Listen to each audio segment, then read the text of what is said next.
Is very down. फिलहाल उसको वो मोटिवेशन की जगह पे नहीं, डीमोटिवेशन की जगह पे। आप खैर ली रशाए।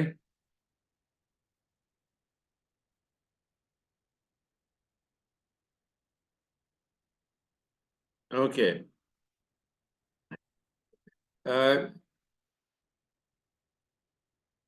तो अ, हम ना पूरी तरीके से आपको ऑन करेंगे।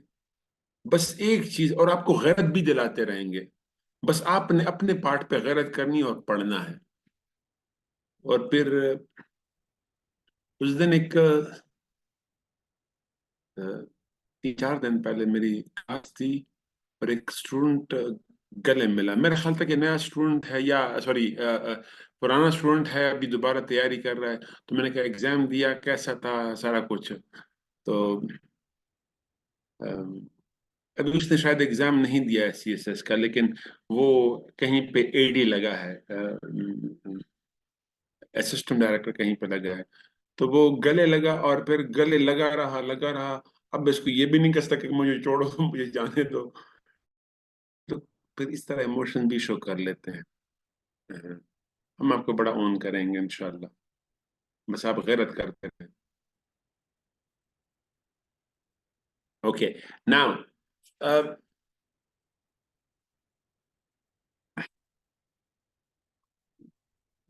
the decline in the dollar reserves resulted in the depreciation of PKR. Thank you जी।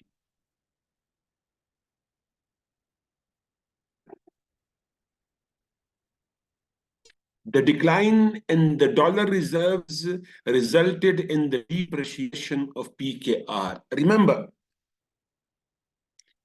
दुनिया में 1946-45 से ऑनवर्ड क्या हुआ है, डॉलर की इंपॉर्टेंस क्या बनी हुई है।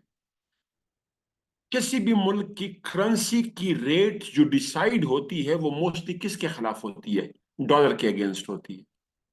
यानी the price of the currency is being primarily fixed against dollar, decided against dollar.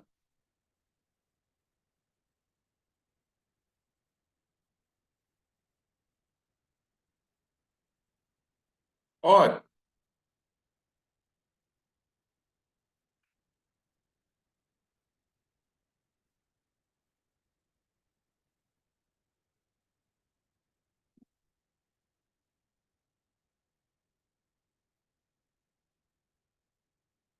Pakistan का जो डॉलर है, पाकिस्तान में जो डॉलर रिजर्व्स हैं, यानी पाकिस्तानी रुपए की भी प्राइस डॉलर के अगेंस्ट डिसाइड होती है। Like any other currency in the world, the price of PKR is primarily decided against dollar. ठीक। नाउ ये कैसे डॉलर के अगेंस्ट हुआ। किसी भी मुल्क के जो रिजर्व्स हैं वो डॉलर में रखे जाते हैं मोस्टली।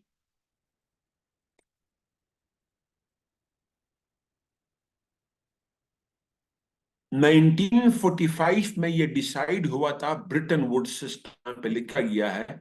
और वो क्या था कि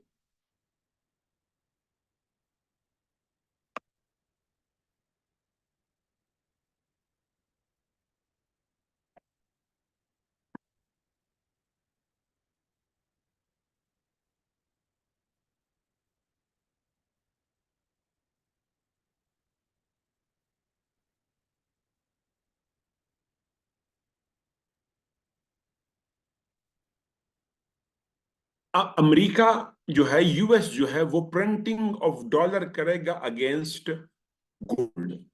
सिर्फ अमेरिका जो है वो गोल्ड के अगेंस्ट प्रिंटिंग करेगा, जबकि दुनिया के बकिया ममालिक प्रिंटिंग करेंगे अगेंस्ट डॉलर। तो तब से एक majority of countries in the world print their currencies against dollar. हमारे मुल्क में भी प्रैक्टिकली गोल्ड के अगेंस्ट प्रिंटिंग नहीं होती, डॉलर के अगेंस्ट प्रिंटिंग होती है। ये लंबा फिनोमेना, उधर नहीं जा रहा हूं, सिर्फ ये बेसिक बात नोट कर लें। हमारे पास डॉलर होगा तो हम प्रिंट कर सकेंगे, हमारे पास डॉलर ज्यादा होगा तो रुपी स्टेबल होगी, डॉलर कम होगा तो रुपी की कीमत गिरेगी।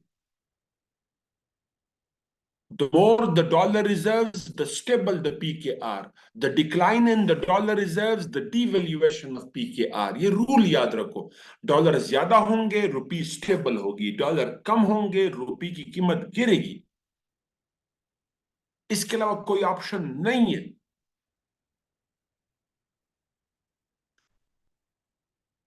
जून 2021 में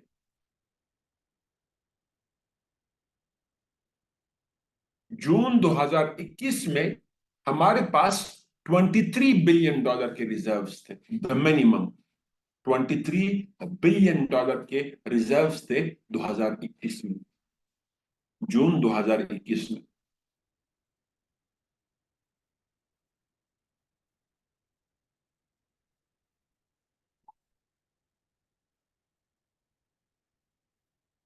जिसमें से कमर्शियल बैंक्स के पास 8 बिलियन डॉलर्स थे और स्टेट बैंक के पास 15 बिलियन डॉलर्स थे।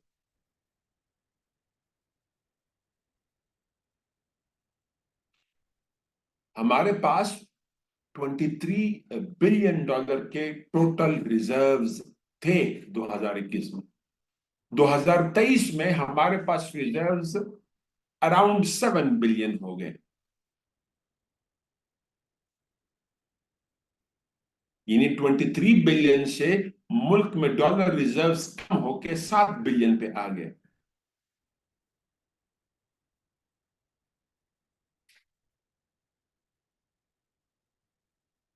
मुल्क में डॉलर कम हो गया।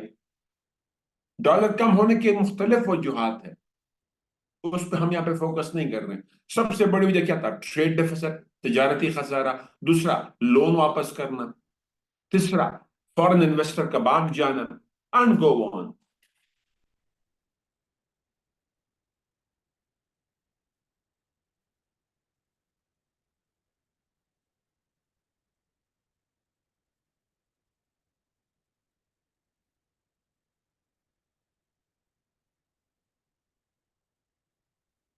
तो मुल्क में डॉलर रिजर्व्स 23 बिलियन से कम होके, जो 2021 में 23 बिलियन थे, 2023 में 7 बिलियन पे आ गए। तो ऑटोमेटिकली क्या हुआ? अवेलेबिलिटी ऑफ डॉलर कम हो गई। अवेलेबिलिटी ऑफ डॉलर कम हो गई तो रुपी क्या हो गई? गैर मुस्तहकम हो गई।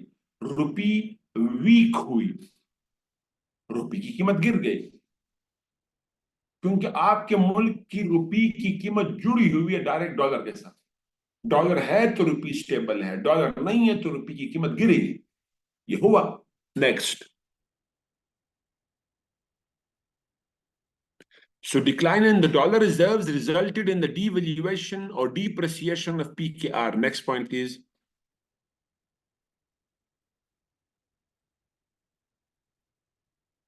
अबीर।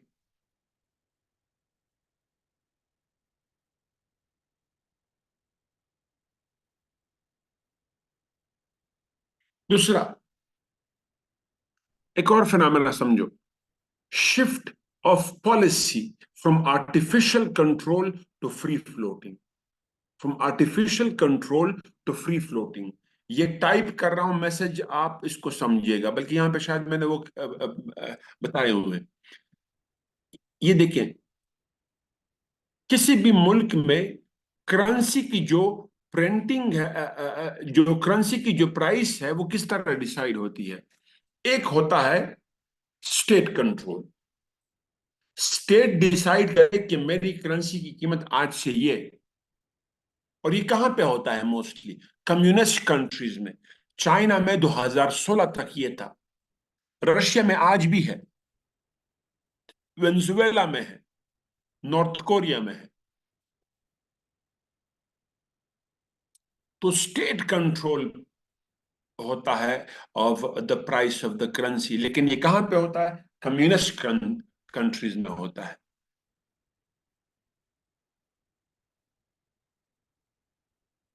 दूसरा,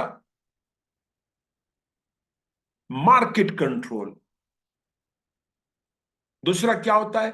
मार्केट कंट्रोल। मार्केट कंट्रोल क्या है? मतलब क्या? स्टेट कंट्रोल ना करे, मार्केट कंट्रोल करे। मतलब क्या?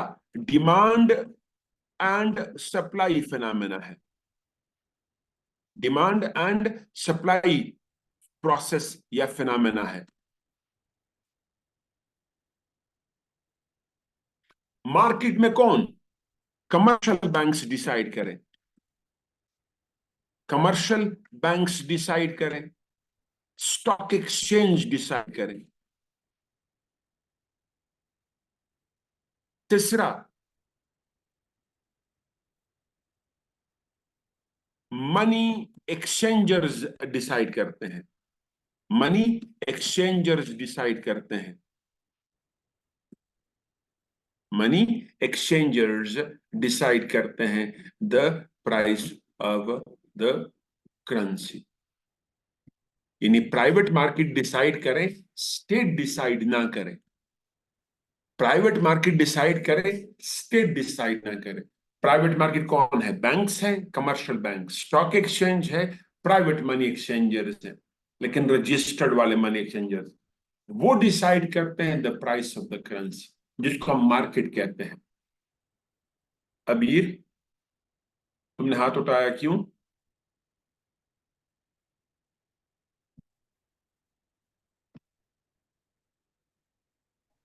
Miss Nasiya kindly make me host. मैं होस्ट नहीं रही तो फाइल बंद हो गई है।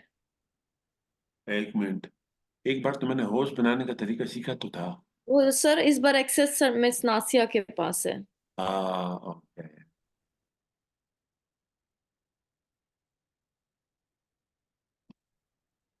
तो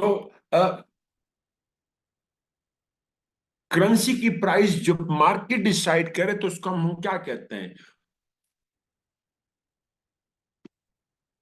उसको हम कहते हैं फ्री फ्लोटिंग करेंसी। एक होती है स्टेट कंट्रोल प्राइस, एक होता है फ्री फ्लोटिंग प्राइसेस, यानी मार्केट फोर्सेस डिसाइड करे on the basis of demand and supply phenomena. अच्छा, एक इन बिटवीन द टू है, एक और फिनोमेना है जो इन दोनों के दरमियान में है। यानी ये दो एक्सट्रीम्स हैं, state control, market control are the two extreme phenomena. There is a third phenomena in between the two that is called artificial control.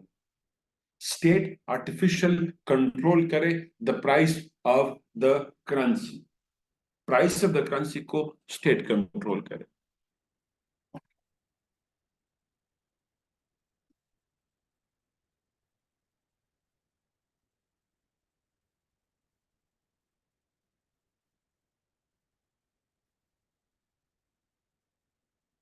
बेटा गर्म पानी चाहिए, थैंक यू। और क्या? गर्म पानी, गर्म पानी।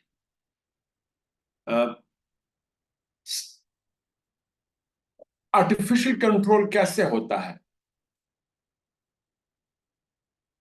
एक तो डायरेक्ट ऑर्डर पास कर दे हुकूमत पाकिस्तान, यानी फाइनेंस मिनिस्टर ऑर्डर पास कर दे, स्टेट बैंक का गवर्नर ऑर्डर पास कर दे, ये दोनों पास कर दे कि हमारी करेंसी की प्राइस आज चाहिए, ये तो स्टेट कंट्रोल हुआ। एक ऑर्डर पास नहीं करते हैं, इनडायरेक्टली इंटिमिडेट करते हैं, डायरेक्ट करते हैं किसको? कमर्शियल बैंक्स वालों को, मनी एक्सचेंजर्स को। उसे कहते हैं भाई आज से करेंसी की प्राइस ये कर लो, अगर ये नहीं किया तो हम आपका लाइसेंस ये कर लेंगे, फलाना दम क्या देते हैं जो भी है, यही करोगे वरना हम ये करेंगे।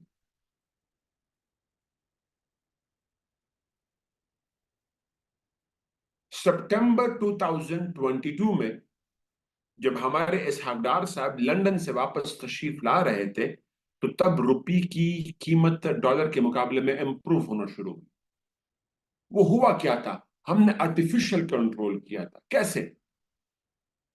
कमर्शियल बैंक्स ने और प्राइवेट मनी एक्सचेंजर्स ने, बड़े बड़े मनी एक्सचेंजर मौजूद है, हनानी एनकालिया मनी एक्सचेंजर है ये। इसी तरीके से फॉर एग्जांपल एक मलक बुस्तान, ये इतने बड़े बड़े मनी एक्सचेंजर्स हैं कि बैंक, कमर्शियल बैंक से वो बड़े हो जाते हैं। मलक बुस्तान के पास 1.3 बिलियन डॉलर्स तो अनाउंस्ड रिजर्व्स हैं। वो जो उसने छुपाए हुए हैं या डॉक्यूमेंट नहीं किए वो अलग है। जिसके पास डॉलर है इस वक्त ये है। तो कमर्शियल बैंक्स ने एंड मनी एक्सचेंजर्स ने, जिसको हम फॉरेक्स कहते हैं, फॉरेक्स, FOREX, फॉरेक्स, इन लोगों ने क्या कर दिया, अनाउंस किया कि $1 को कैसे डिसाइड किया कि हम $1 मैक्सिमम 225 का खरीदेंगे, इससे ऊपर का नहीं खरीदेंगे। $1 would be purchased at maximum 225 PKR। तो क्या कर दिया था, डॉलर वॉज कैप्ड, डॉलर को कैप कैप किया गया।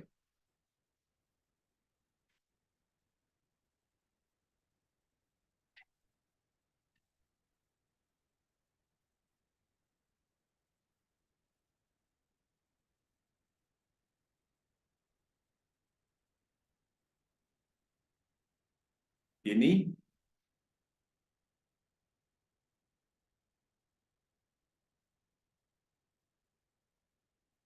डॉलर की प्राइस को स्टेट ने क्या कर दिया, इनडायरेक्टली कंट्रोल किया। लेकिन हुआ क्या, IMF ने कहा कि भाई आपको ये पॉलिसी छोड़नी पड़ेगी, ये पॉलिसी आपको छोड़नी पड़ेगी, वरना मैं आपको लोन नहीं दूंगा, डॉलर नहीं दूंगा। तो हुकूमत पाकिस्तान ने वो पॉलिसी छोड़ दी। तो जो वो पॉलिसी हमने छोड़ दी, तो क्या हुआ, जो 225 पे हमने $1 कैप किया था, यानी $1 की कीमत 225 PKR मैक्सिमम लगाई थी, वो 3 दिन के अंदर अंदर कहां पे चली गई, 265 प्लस पे चली गई।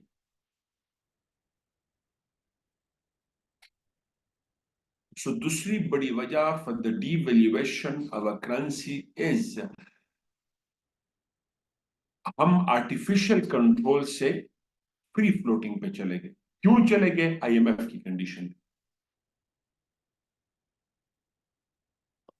तीसरी बड़ी वजह quantitative easing, quantity, quantitative easing, quantity या क्वांटिटेटिव ईजिंग, ये क्या होता है,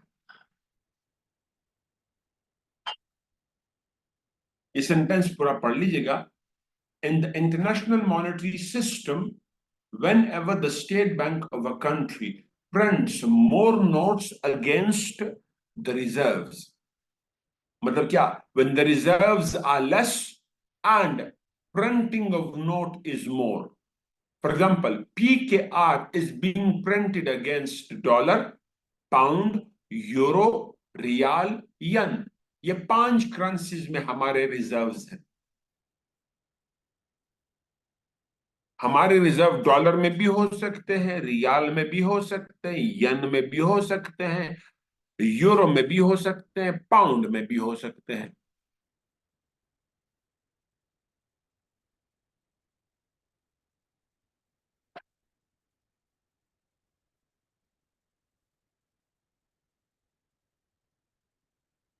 ठीक। तो जब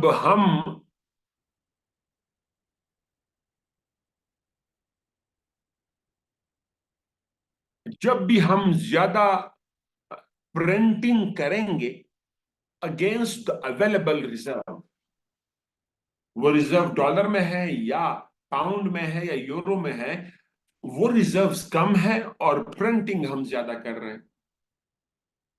जब भी हम ज्यादा प्रिंटिंग करेंगे, रुपी को डिवैल्यू करना पड़ेगा। 2010-11 में, माली साल 2010-11 में, हमने एक साल में 521 अरब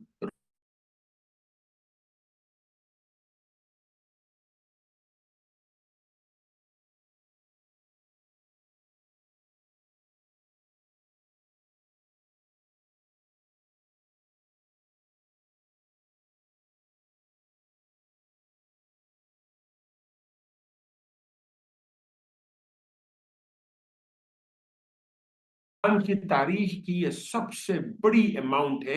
किसी भी माली साल में प्रिंट करने की जो अमाउंट है वो सबसे ज्यादा ये है।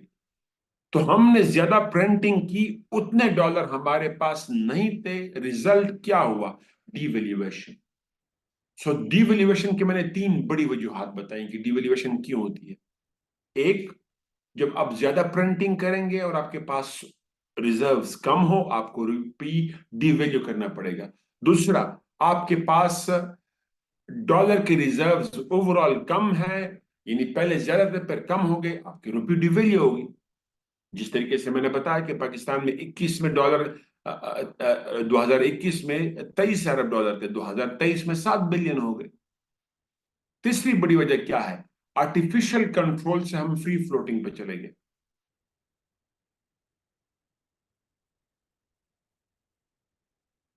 ठीक, ये बड़ी वजूहत है। इम्प्लीकेशन, क्विक प्लीज, इसके असरात हम पे क्या हुए? कबीर है, नेक्स्ट प्लीज। इम्प्लीकेशन में सबसे बड़ा इम्प्लीकेशन हम पे क्या हुआ? Inflation, the rise in the prices of commodities. Commodities के राइज में बेतहाशा इजाफा हुआ। ये कैसे? पाकिस्तान जो है वो बेसिकली इंपोर्ट बेस्ड इकोनॉमी है, एक्सपोर्ट बेस्ड इकोनॉमी नहीं। मतलब क्या?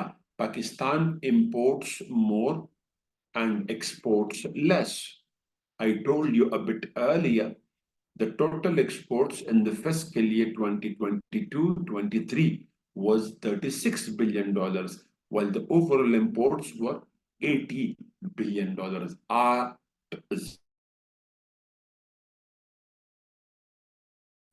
In June 2021, the import of $1 billion of oil had a cost of 178 billion PKR. कोई भी बाहर से हम प्रोडक्ट खरीद रहे थे, मिसाल के तौर पे उसकी कीमत $1 बिलियन थी। मिसाल के तौर पे हम ऑयल खरीद रहे थे, $1 बिलियन का ऑयल खरीद रहे थे, तो 2021 में उस $1 बिलियन की ऑयल की कीमत क्या थी? 178 अरब रुपए थी, 178 बिलियन PKR थी। उसी $1 बिलियन की ऑयल की कीमत आज कितनी है? 280 बिलियन PKR है।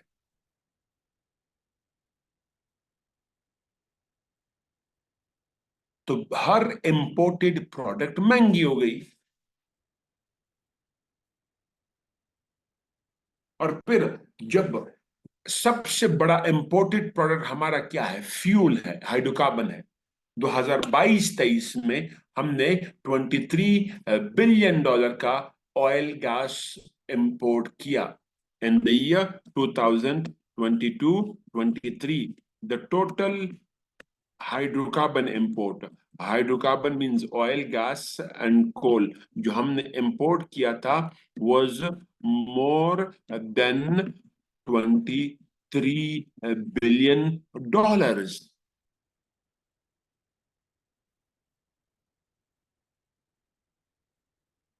तो हाइड्रोकार्बन तो महंगा हो गया, यानी $23 बिलियन का मतलब क्या? 23 बिलियन मल्टीप्लाई बाई 178। अब यहां पे मुझे मल्टीप्लाई नहीं मिल रहा, सॉरी, मैं इन चीजों में बड़ा वीक हूं कीबोर्ड पे। क्या था? हमें 178 बिलियन PKR पे हमें करना पड़ रहा था। आज क्या है? वही 23 इंटू क्या है? दैट इज 280 है बिलियन। तो ये कितना बन जाता है, अंदाजा लगा ले। तो हर इंपोर्टेड प्रोडक्ट तो महंगी हो गई। जब इंपोर्टेड प्रोडक्ट महंगी, अच्छा फिर हमारा सबसे बड़ा इंपोर्ट किस चीज का है? That is of hydrocarbon. और फिर जब हाइड्रोकार्बन महंगी हो जाती है तो ऑटोमेटिकली, मतलब क्या, ऑयल और गैस महंगी हो गई तो ऑटोमेटिकली आपकी ट्रांसपोर्ट महंगी हो गई। ट्रांसपोर्ट महंगी हुई तो आपके एग्रीकल्चर और इंडस्ट्रियल गुड्स महंगे हो गए। आपकी हाइड्रोकार्बन महंगी हो गई तो आपकी बिजली महंगी हो गई। बिजली महंगी हो गई तो आपका हर एग्रीकल्चर गुड और इंडस्ट्रियल गुड महंगा हो गया। सो हमारे यहाँ इन्फ्लेशन आई, अलग वो पढ़ा रहा हूं। Next point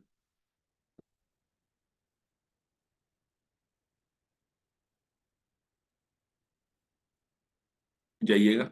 next next. Okay, तो उससे क्या हुआ, लोगों की परचेजिंग कैपेसिटी कम हो गई। जब इन्फ्लेशन बढ़ता है तो क्या होता है, लोगों की परचेजिंग कैपेसिटी कम हो जाती है। मिसाल के तौर पे मोहसिन है, वो 2 लाख रुपए पर मंथ कमा रहा है।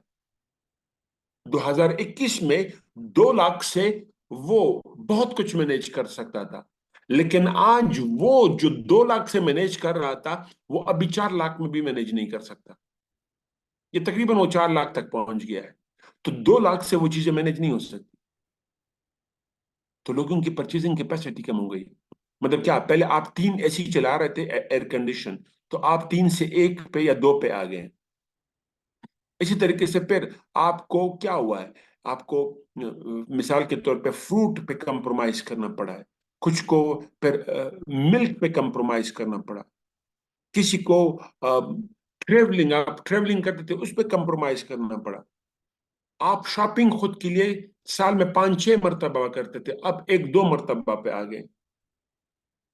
तो लोगों की परचेसिंग कैपेसिटी कम हो गई, क्योंकि अर्निंग में उस तरतीब से इंक्रीज नहीं आया है, लेकिन इन्फ्लेशन में तो एबनॉर्मल इंक्रीज आया है। डन। नेक्स्ट, आपके मुल्क में बहुत सारी इंडस्ट्रीज बंद हो गई। हुआ क्या है, हमारे यहाँ जो हाइड्रोकार्बन है वो तो हम इंपोर्ट करते हैं, अपना नहीं है। मतलब क्या, रॉ मटेरियल हम बाहर से इंपोर्ट करते हैं डॉलर में, डॉलर के मुकाबले में रुपी तो हो गई डिवेल्यू, तो वो इंपोर्ट हमें महंगी पड़ रही है, इसलिए हमारे जो प्रोडक्ट है वो महंगे बन रहे हैं। महंगे बन रहे हैं तो ऑटोमेटिकली क्या हो रहा है, हमारे यहाँ इंडस्ट्रीज बंद हो रही है। कल मैंने सुना है, कल पाकिस्तान केबल्स, पाकिस्तान केबल्स पाकिस्तान से बाहर जा रहा है। पाकिस्तान केबल्स पाकिस्तान से बाहर जा रहा है, डिसाइड हो गया है, और प्रोबेबली बांग्लादेश जा रहा है।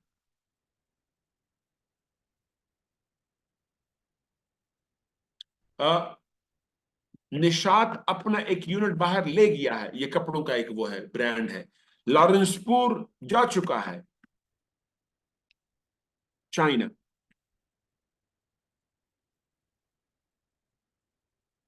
इसी तरीके से सुजुकी ने, होंडा ने, एंडस ने अपने यूनिट्स बंद कर दिए हैं।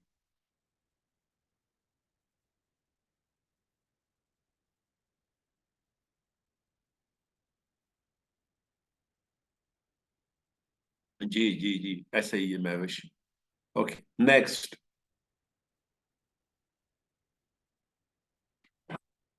एक और चीज,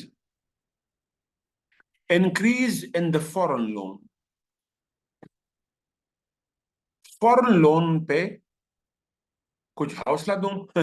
अली, 1 मिनट, हौसला आपको देता हूं।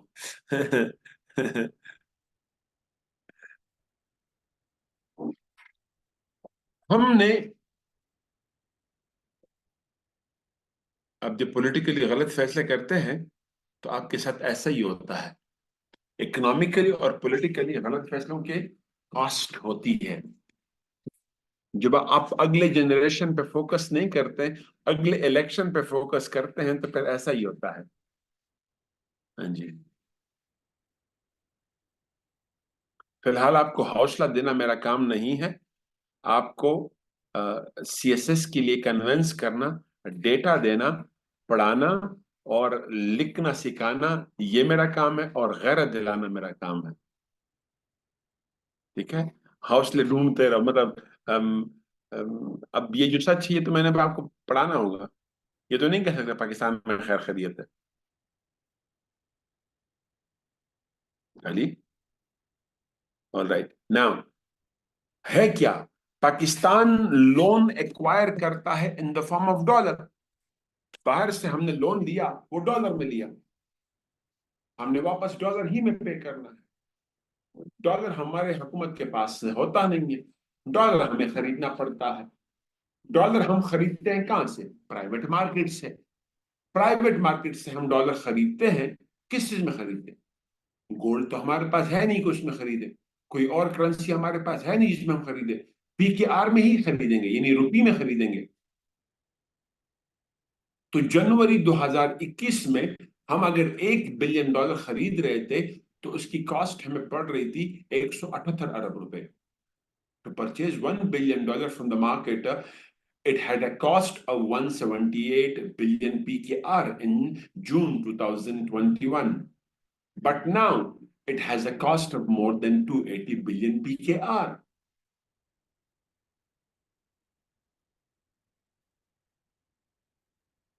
फाइनेंस डिवीजन या इकोनॉमिक डिवीजन के फिगर्स हैं। जून 2023 में पाकिस्तान पे टोटल जो कर्जा था वो 54 ट्रिलियन था, और 2021 में यही कर्जा कितना था? 38 ट्रिलियन था। 21 में 38 ट्रिलियन था, 23 में 54 ट्रिलियन हो गया। और उसमें से कोई नियरली 5 ट्रिलियन यानी 4.7 ट्रिलियन इजाफा क्यों हुआ? सिर्फ डिवैल्यूएशन ऑफ पीकेआर की वजह से हुआ। रुपी डिवैल्यू होने की वजह से हमारे ऊपर जो बाहर के कर्ज की जो हुजम है, जो वॉल्यूम है, उसमें 4.7 ट्रिलियन यानी 4,700 अरब रुपए इजाफा हमारे ऊपर कर्ज का हुआ। क्योंकि हम पहले अगर $1 बिलियन खरीद रहे थे, 178 बिलियन हमें देने पड़ रहे थे 2021 में। 2023 में हमें कितने देने पड़ रहे थे? 280। आज 280 प्लस देने पड़ रहे। डन। Next, solutions. सबसे पहला क्या है? Bring dollar to the country. जिस तरीके से भी मुल्क में डॉलर ले आओ। पहला और क्विक तरीका क्या है? लोन ले लो, अभी मैंने पढ़ाया। दूसरा, रेमिटेंसेस। रेमिटेंसेस में इजाफा करवाओ। बदकिस्मती क्या हुई है, पिछले 2 सालों में रेमिटेंसेस में बड़ा डेंजरस डिक्लाइन आया है। 2021-22 में रेमिटेंसेस थे हमारे $31 बिलियन, 21-22 में। 22-23 में 29 बिलियन हो गए, 2 बिलियन कमी आ गई। 21-22 में 31 बिलियन थे, 22-23 में 29 बिलियन हो गए। इस साल लग रहा है कि यही रहेंगे, ये इससे भी कम हो जाएंगे।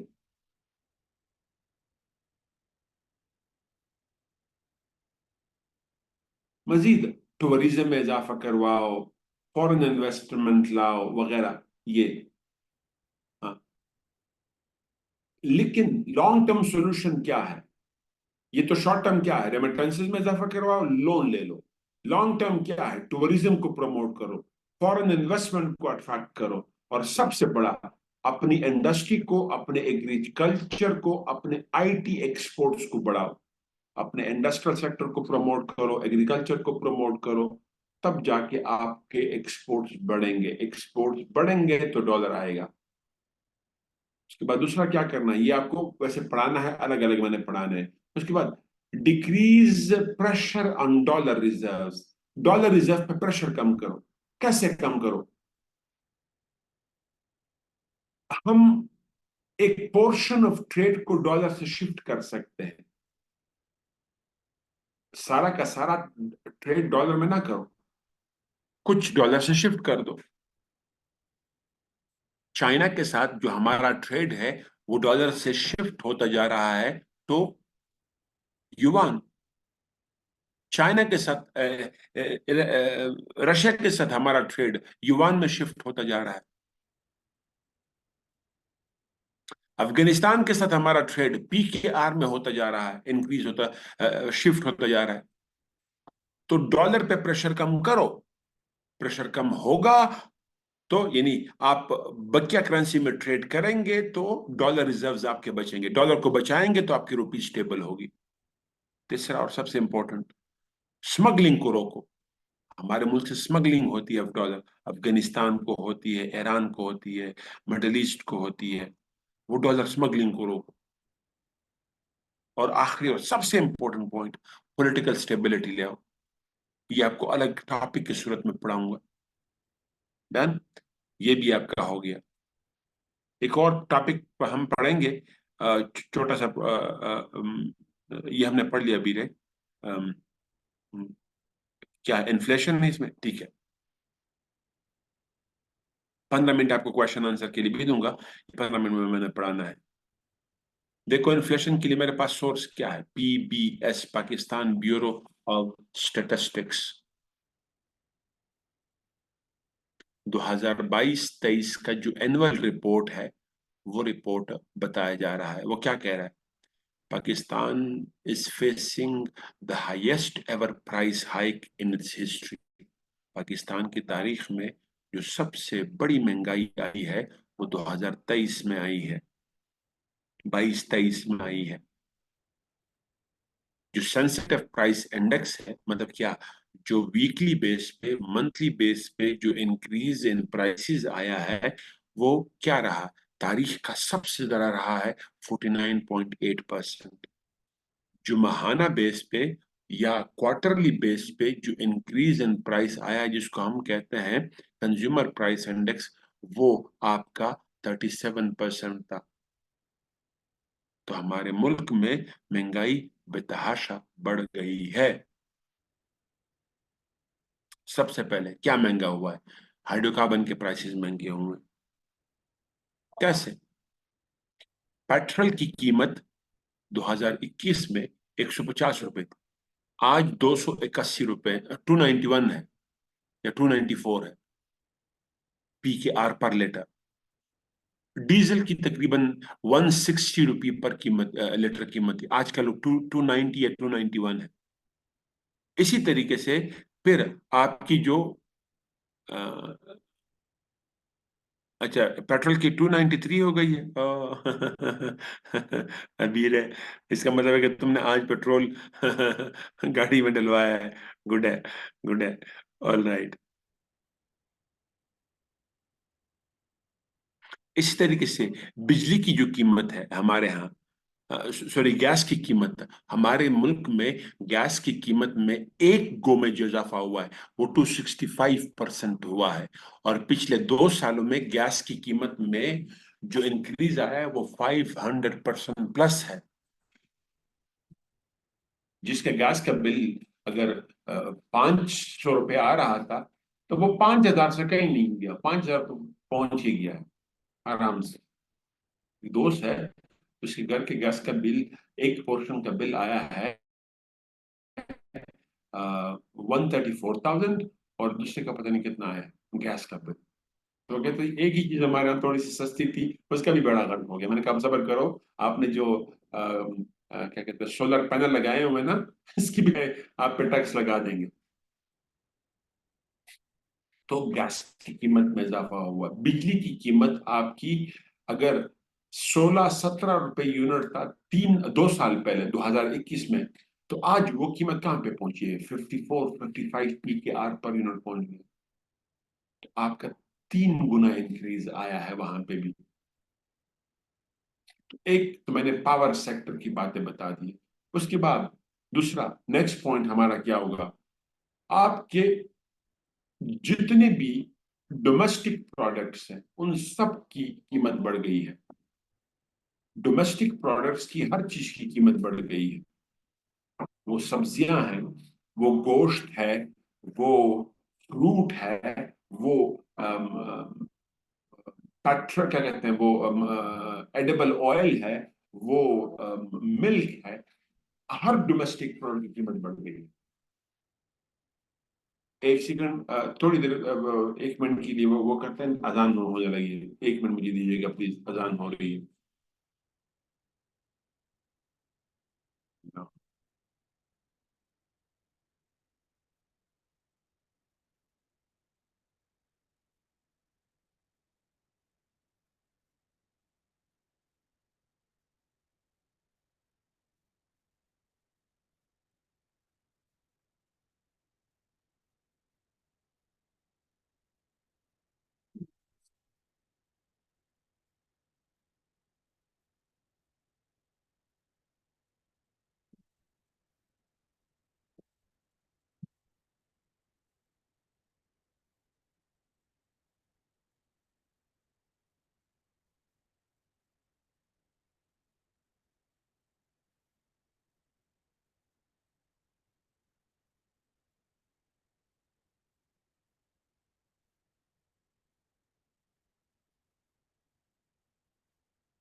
ओके।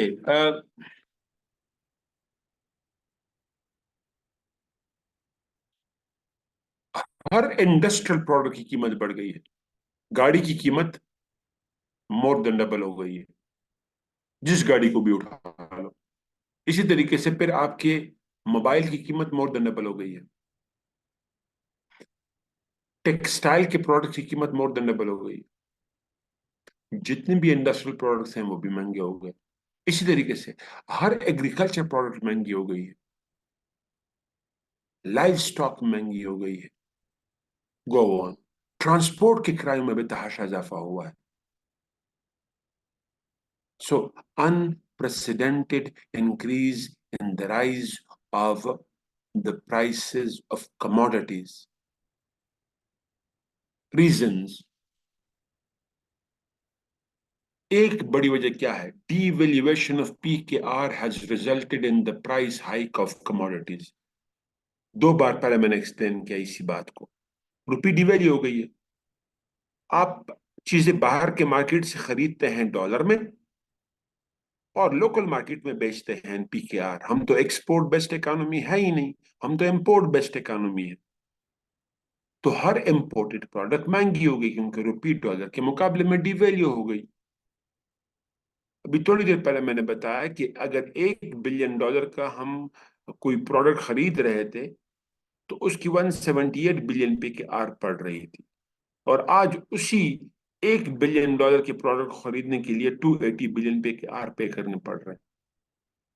तो बाहर की इंपोर्टेड चीजें सब की सब महंगी हो गई है हमारे यहाँ, और खास तौर पे हाइड्रोकार्बन महंगा हो गया है। डन। सो एक तो डिवेल्युएशन ऑफ पी के आर महंगाई की वजह बनी है। दूसरा, कंडीशनलिटीज ऑफ आईएमएफ कॉज्ड इन्फ्लेशन। हमारे मुल्क में जो इन्फ्लेशन आया है, जो महंगाई आई है, वो आईएमएफ की वजह से आई है। कैसे? आईएमएफ ने 2 काम बता दिए। Number 1, remove subsidies. सब्सिडीज हटाओ। यानी एक कीमत, जो ओरिजिनल कीमत होती थी किसी प्रोडक्ट की, मतलब पेट्रोल की या डीजल की या बिजली की पर यूनिट या गैस की, उसमें से एक पोर्शन स्टेट पे करता था, एक पोर्शन कंज्यूमर पे करता था। आईएमएफ ने क्या कहा? भाई स्टेट पे नहीं करेगा, सीधा सीधा कंज्यूमर पे करेगा। तो वो सारा बर्डन किस पे शिफ्ट हो गया? कंज्यूमर पे। कंडीशन किसने लगाई?